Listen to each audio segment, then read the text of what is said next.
According to the American Farmland Trust, the U.S. lost over 67,000 farms and more than 14.3 million acres of land from 2012 to 2017. But local farmers don't need a census to see that trend. The farming community used to be from Isleta on.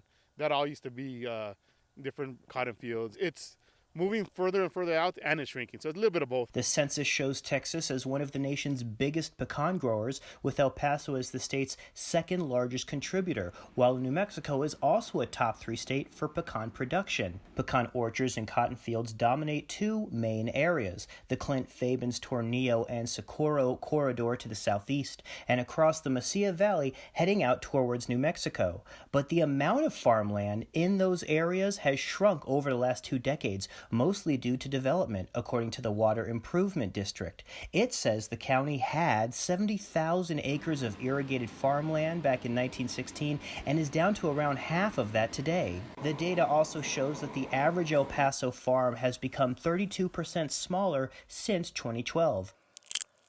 Ramirez and other local farmers say they've also been hurt by a generational gap, with fewer children taking up their parents' land.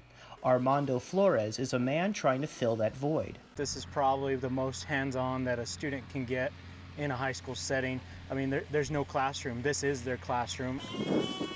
Flores is an agricultural instructor with the Future Farmers of America program at Coronado High School, preparing about 15 students per year. Students get their hands dirty, driving tractors, handling livestock, and producing alfalfa crops. When I met Mr. Flores, he kind of brought me into it, showed me a couple different things, and I really started to enjoy it. I found this beautiful program that I've thrived in, and I just can't steer away from it.